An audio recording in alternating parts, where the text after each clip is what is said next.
All right, stocks ended up finishing the day on the high note, and the first 2 day rally for the entire month of August. So things are looking better. They're looking like this intermediate decline, which would ultimately be a very weak intermediate decline on multiple levels, and I'm going to show you why today. But if this is it, it'd be a very, very weak intermediate decline. What could that mean about the next intermediate rally compared to the last time we had a very weak intermediate decline? So I'm going to show you that. I'm also going to show you why I don't think that's the case. But if it is, what will be the trigger? And tomorrow or Wednesday, what will be that trigger that will say it actually is the case, that this is the end of it? So we'll talk about that as well. We'll take a look at what's driving a lot of the positive action, at least today. Pretty obvious culprits that are pushing that risk appetite, and probably the reason why it might not last. So we'll look at who those culprits were and the likelihood of them continuing to push risk appetite, or instead pushing risk aversion, which is what they have been doing. So we'll take a look at that, including like the yield curve, which has been a thorn in a lot of recessionistas' side for quite a while, expecting a recession. It's kind of like an overbought cluster in the market forecast. A yield curve doesn't mean necessarily that we have to immediately have a recession. In fact, it rarely does. But we'll talk about that as well. And our trade idea is a stock. It's kind of a little different setup than what we've done before. So you're going to want to check that out here later in the video and see what you think. But it ends up giving us a very, very good reward to risk ratio with very, very little risk. So we'll talk about that as well. So let's go ahead and get started. Today is Monday, August the 28th, 2023. This is the Market Outlook from MarketScholars.com. My name is David Settle. All right, before we get started, I invite you to subscribe to our YouTube channel with this icon here or the red subscribe button down below. Click the thumbs up icon to like our video. Comment down there on anything that stood out to you today. Join our website at MarketScholars.com for free. Follow me on Twitter for more content between the videos. And follow us or join our Market Outlook Facebook group that we've created. All right, if you're watching us on our blog, check out some of these other things over here on the right, including the Market Outlook live video. I do these at 3:30 Eastern time. I review all the old Market Outlook trades to see whether we should stay in them or get out of them. I also already put on today's Market Outlook trade already before the market closed during that class. So check that out there. Come down to the bottom, click this heart. It opens up this tab. Hit that like button that pops up, if and when it ever pops up. This is taking forever for some odd reason. Click that thumbs up icon. It opens up another tab. Hit that like button as well there. So you can see there it is. Hit that. There's a like button that will pop up when you do there. So click on that. That's really helpful for us. That's why we always ask for it day in and day out.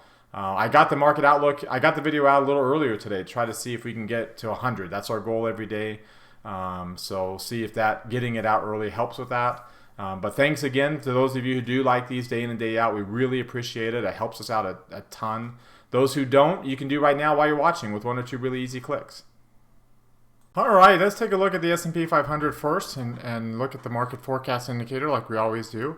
So in 2 up days, so that was kind of widely talked about today as being the first time that we've had 2 up days in a row in the month of August. As a result, what it did is it brought the near-term line out from what would be a bullish low point, right? The near-term, it did get into bearish territory, the blue line, but it didn't get into this reversal zone. And obviously, it's a higher low point, slightly, but a higher low point compared to what the last near-term low point was. So that can be considered a slightly bullish near-term low. And if we can follow through with a good move on either of these lines. I mean, ideally get the momentum line above 90 and get the near-term line to stay above 80 and then stay there. Then we have a good chance that this slowly rising intermediate line can finally make its way into the upper half of the chart and really get going on a new intermediate rally. Like probably need to get obviously we're going to need to get a bear tag, right? A bear tag, get above the moving average. Get the light green. We already got the light green shading. We need the yellow lines. We need the close above that. That gets a good strong close too would be helpful. And this was a 1.25%. So it needs to be a little bit better than just like barely dipping its toe above it. And then we can really turn this around and feel pretty good about just a very weak intermediate decline turning into, a move back up to 4,800 is a 10% move here. That's very reasonable for one intermediate move. So we could be starting the next intermediate run. I don't think that will happen. That's not my expectations. I think that there's still actually more downside to go. I think we're going to turn dark pink here on the shading before we turn dark green, which means we'll turn back down while it's still below 50 before we get up above, rising above 50. So that's my expectations, and we'll see if that ends up playing out or not. We're still more than 1% below. The short-term sentiment did bounce, but you notice it's just barely in bullish levels. And if it were to peak again here, I mean, it's the strongest momentum line. So this is the strongest push on the momentum line that we've seen during this entire decline. So that gives us a little bit of room for hope that it can be different than these other peaks. So we'll take, again, we kind of need to follow through on this tomorrow. We filled in some of this gap today. We didn't fill in all of it, but we filled in some of this gap today, as you'll see in a minute. We need to follow through on this rally and keep going.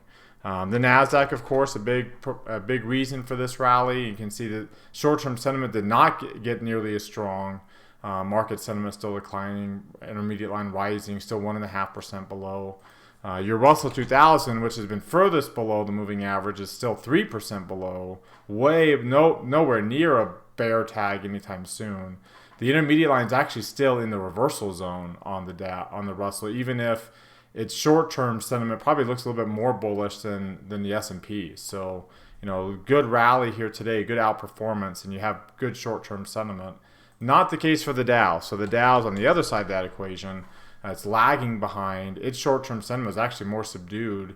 Had a little bit of a late push here.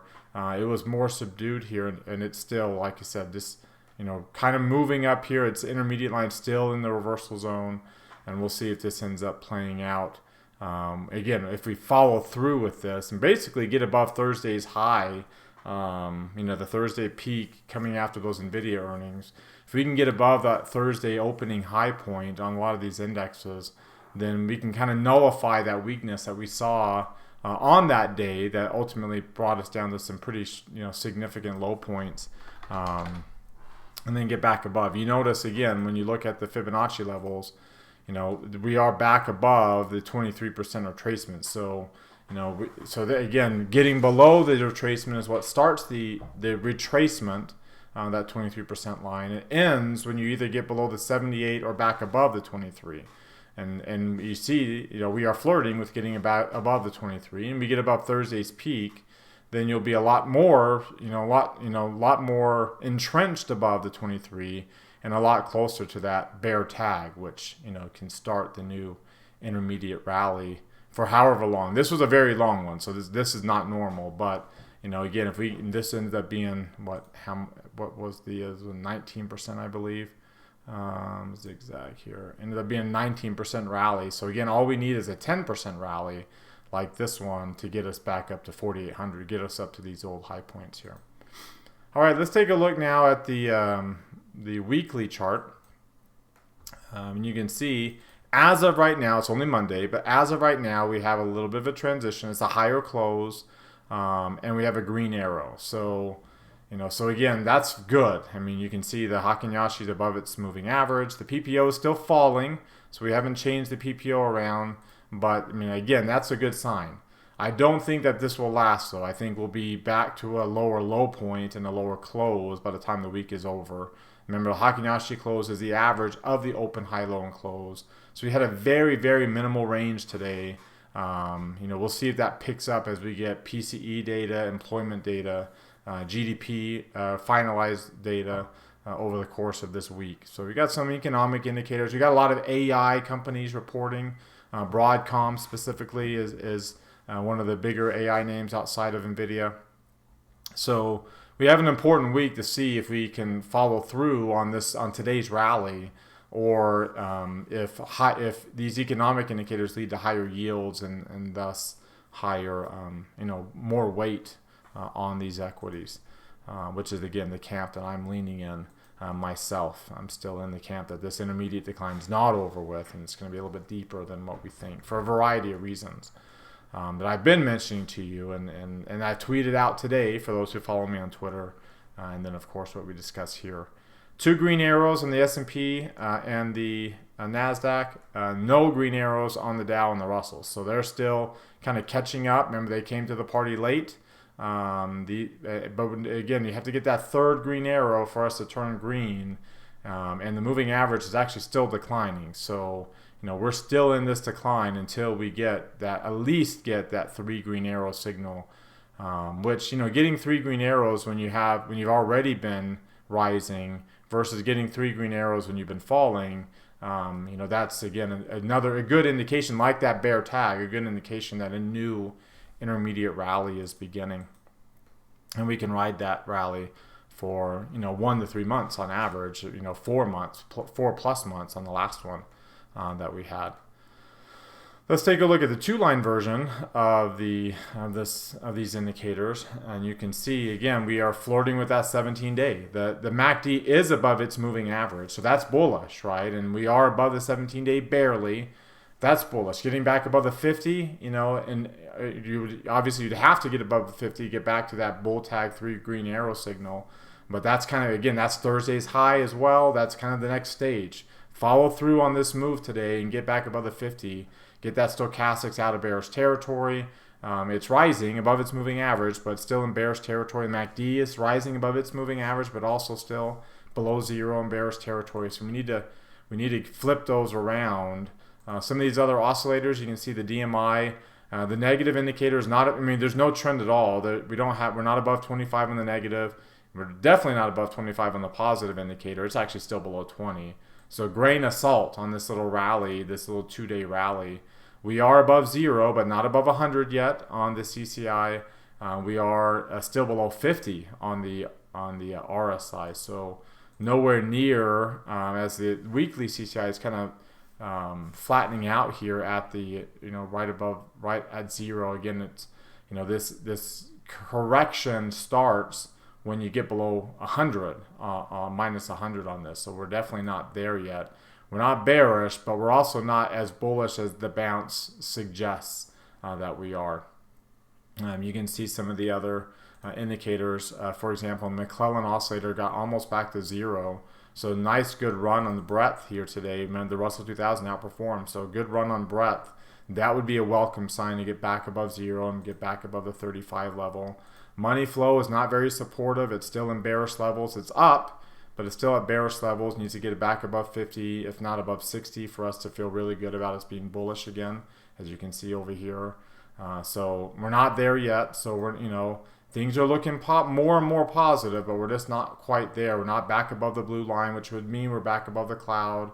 And we still have a pretty easily bearish rate of change, negative rate of change, and we still have a flirting with an intermediate trend strength decline. So, we're not out of the woods here. It's a good 2 days, but it hasn't been strong enough 2 days to change things around. You're not back in the upper half of the bandwidth yet. The bandwidth is declining. We're losing that bearish momentum. We're potentially about to get red dots. So, it looks like we are kind of making the stages towards a new intermediate rally to begin. I'm not buying that yet. I still think, we haven't had very much of a decline to begin. Obviously, as you saw in the zigzag, we still haven't had a 5% decline yet. If you notice, I tweeted this out earlier today.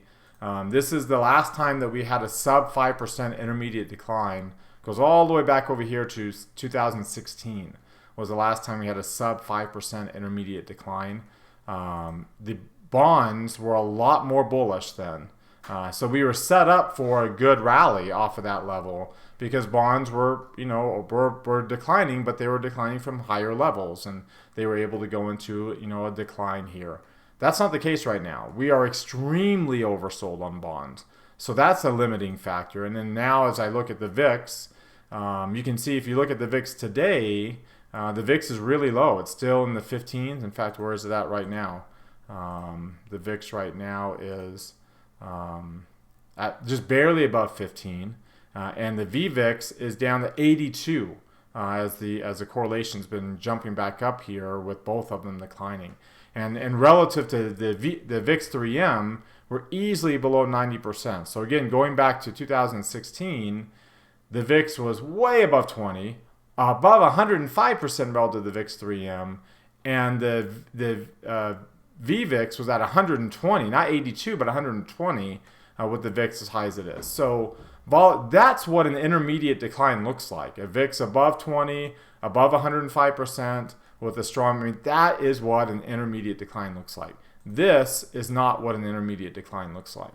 And so that's the issue. That's probably one of the biggest reasons why I think we're not quite done with this. Though again, we have a lot of indicators, including this Haroon indicator, now that we're below 70 on the negative and we're at 0 on the positive.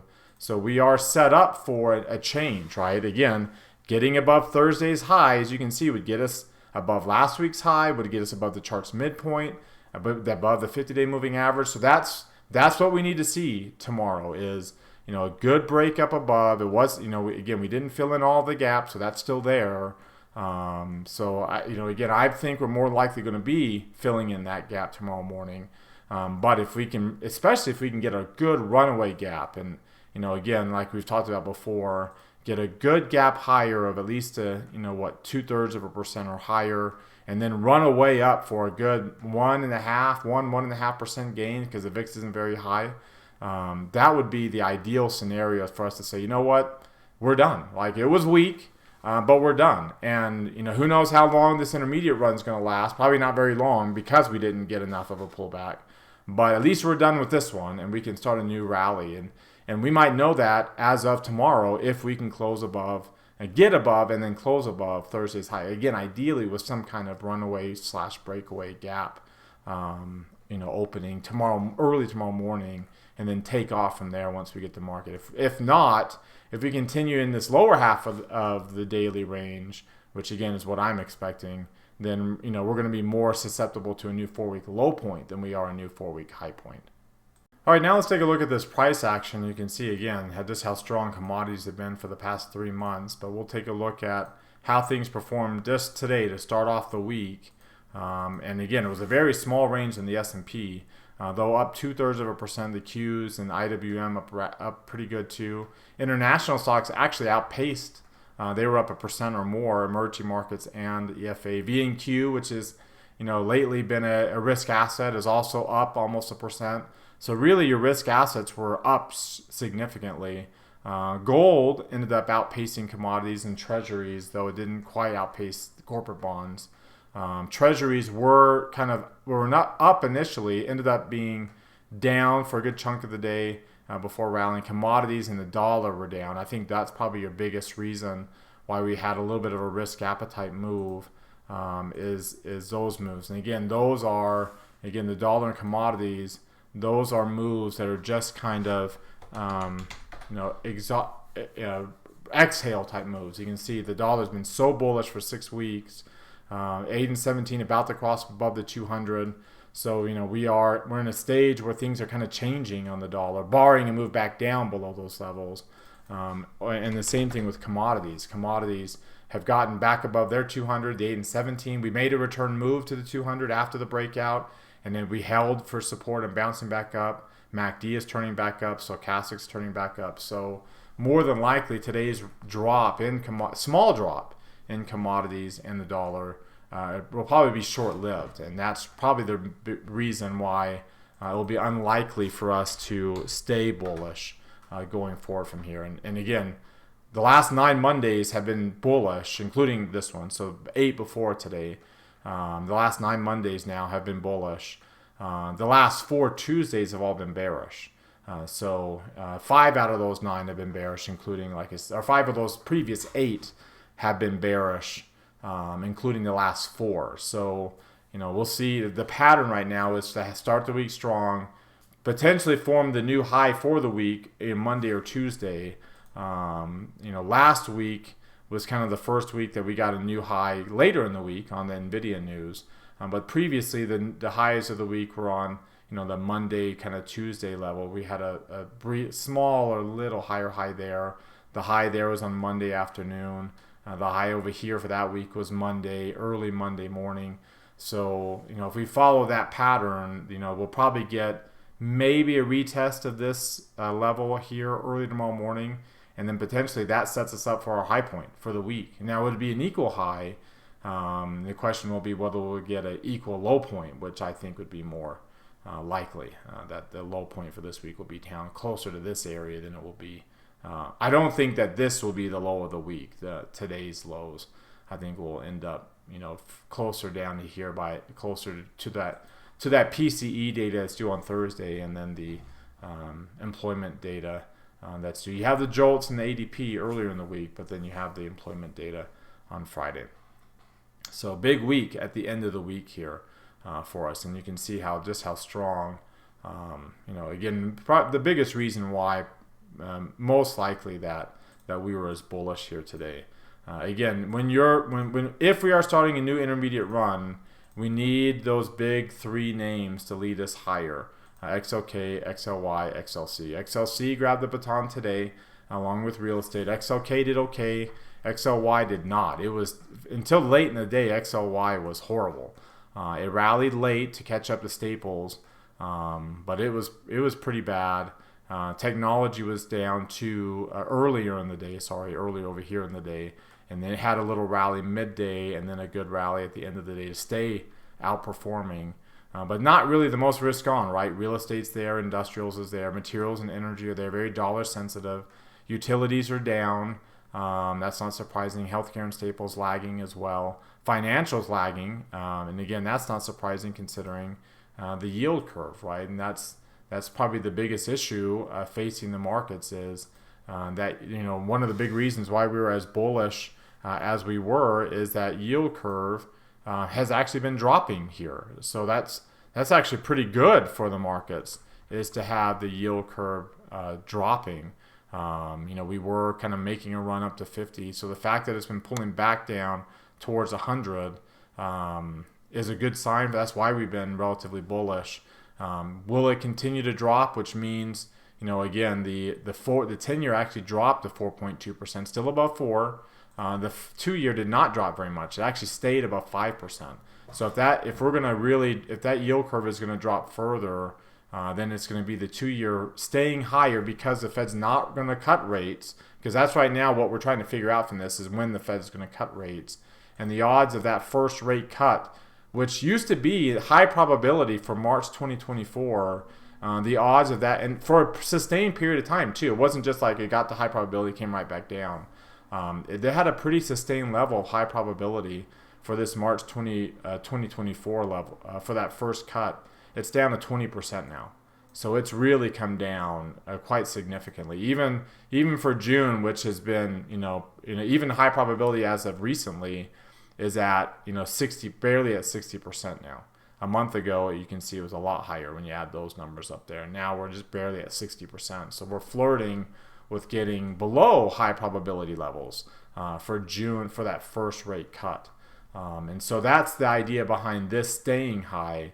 And if the 10-year drops further and the 5-year stays high because the Fed's not going to cut rates, then that puts more pressure on this back down to 100 basis points. And you can see, and that happened before the financial crisis, and then that happened here early in July, but even at in the middle of July before the end of the month where we started to get some weakness, right? The markets get weak when these rallies. So moving back down to 100 basis points will be bullish in the very short term, but will set us up for the unraveling, right? Either the 2-year dropping because now the Fed's being forced to cut rates, or the 10-year rising sharply because inflation expectations are rising. And that's going to be in focus here once we get the PCE out, which we kind of have an idea of what it will be based off what the CPI was. But then the focus will be now on August and then September, and what are those going to look like? And that's a very strong month-over-month expectation for August. That will be due out, when the Fed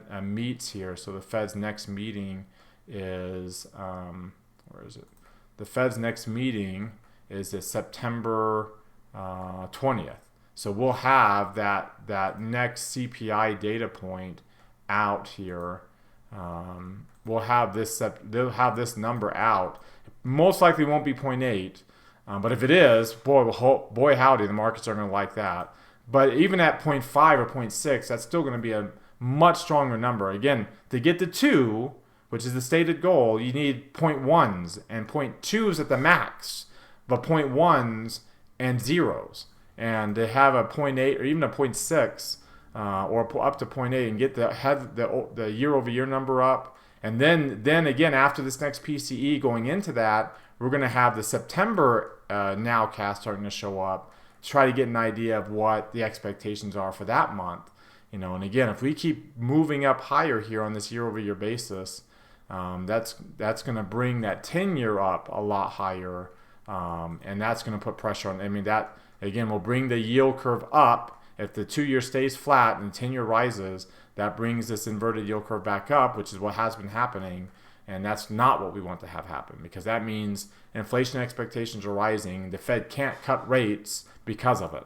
And they're not going to raise rates either. They'd have to wait for that CPI to get above 5.5%. So most likely not going to raise rates. The odds of a rate hike are increasing slightly. You're at 58% now. So you're on the verge of getting the high probability for November, but it's still not the high. It's still not necessarily baked in the cake. But even if they do, you're going to be at 5 3/4, 5.5, 5 3/4. So you're 3 months not pricing in necessarily that rate cut. You're at 5.5%, so it's slowly starting to price it in. That's why those odds are rising. But if inflation rises without the Fed, with the Fed precluding the Fed from being able to cut rates, then again, the market, that's not the bullish narrative. The bullish narrative is banking on the fact that the Fed will cut rates, not because it has to, but because it can. And if that narrative is defeated, then that puts pressure on a relatively overvalued market as it is, considering the environment we've been in, this very high inflation, high interest rate hike environment that we've been in for the last couple of years. All right, so that brings us to our trade idea of the day. So I want to take a look at ADSK. ADSK also had its earnings last week, and kind of like NVIDIA, started the day on Thursday very strong and then dropped all day long, but didn't drop all the way to fill in the gap. In fact, on Friday, unlike NVIDIA, on Friday, ADSK rallied and got right back up to the highs of the week post-earnings. So very, very good move, and then held that today. So far, small range, small move, but at least it held and got the near-term line up above the 80th percentile. The market sentiment, or excuse me, the intermediate line crossed above the chart's midpoint, crossed above the market sentiment line. So very good. We're 4.25% above the moving average there. You can see the weekly chart for ADSK has really turned strongly bullish. Biggest bullish candle we've seen in a while here. The high close, again, it's only Monday. So we'll see if we end up getting a little bit of a shadow. The shadow is the actual high for the week, so we can really get a good shadow here if it continues higher. But very strong bullish candle. This is one of the stronger ones we've seen in a while. The PPO is more bullish than it's been in a long time as well. So things are turning positive here for ADSK. Not surprising, you got 3 green arrows. Not only do you have 3 green arrows, but when you look at the 2 lines on this chart, ADSK, you can see that even with the drop on Thursday, you still stayed above the 30 and 50-day moving averages after having been below the 17 prior to earnings, and had been below the 200 the day before that. So you big breakout, above the value area. So kind of like getting some strong escape velocity here to get away from that point of control inside the value area. MACD is positive, stochastics in bullish levels. And then now when you start looking at some of these other oscillators, they're not as strongly bullish. The negative indicator is not down as much as it has been, despite the fact that the positive is as strong as it is. The RSI is also not quite as strong. It's barely above 60. We were barely above 150 there on the CCI. So not as strong as we like to see. When you look at the Ichimoku cloud, we don't have a trend going. We're above the cloud, but we have a positive rate of change, but we don't have a trend developed here yet. And then you look at the Bollinger Bands. The bands are rising from low levels here. You're pushing up against the band. You're not quite breaking out above the band or the Keltner channel yet. You do have momentum's changing, shifting the bullish territory, and close to getting a green dot there. We'll probably get that. So we're headed in the upward direction, not with the most momentum. So what I decided to do here was come over and take a look at. I did 2 different trades actually. I did a bear call spread. Iron condor spread. I did an iron condor spread first, selling here at the 20 delta and then at the 19 delta. So so that gives me this trade, and it gives me these break evens. So you can see my break even on the condors right there, and less risk than a normal position because of the $10 wide spread. So I've got a few $100 here of less risk than what I normally get, and getting a 30% return on risk there. But my break even on the upside's very high. Like, it's got a lot of room to move up. It'd have to get new 52-week highs, and so a lot of room to work with to get to October expiration. Very strong support at that lower break even. So I like that setup there, especially down here. So, but we have some room to work with to the upside, right? And so, and we've got some bullish indicators. So I did a long call vertical spread at the 220, 230. I did that here and put that on as well. So that's what this trade is. And so now what that ends up doing is it keeps my risk down to about $130 at as long as we're above 200, as long as we're above this really important support level, like very strong support level. You get below that, now we're potentially up to a full risk, right? $1,000 of risk. Of course, if it gets below that, we'll probably take off that long call vertical spread, and it will bring my risk back to that $700. So as long as it stays above that, I got a good risk, $130. If we go higher into the upper end of this 1 standard deviation move, I got a reward of about $863. So you notice, for a good chunk of this range, I've got about a 6.25 to 1 reward to risk ratio with a very, very small risk. And again, if we go down further below that support, then most likely we'll be closing out whatever trades we have, because that would be a significant break of a very significant support level, and we'd get a lot more directional in that case. So that's why I like doing both of those combinations together, again, to get a 6 to 1 reward to risk ratio, which is about twice as much as what I normally get on a higher probability trade for this $800, but very much less risk than normal. Much less risk, only $100 there. And then again, that's even if we decide to take that much of a decline, because we'll probably be closing some of these trades out earlier if we start to move down more to the downside. All right, well, that does it for today. You've heard from me now. Now I want to hear from you. Use that link popping out in the top right corner of your screen. That takes you to our Market Outlook forums. Open up any new thread there with any questions or comments you have. Reply to anybody else's thread, and let's keep this conversation going in between videos. Again, thank you very much for watching. Remember to subscribe to our YouTube channel. Hit that thumbs up icon. Comment on the video. Join us on MarketScholars.com for free. Follow and like us on Twitter and Facebook as well. Have a great rest of your Monday night, everybody, and we'll see you all next time.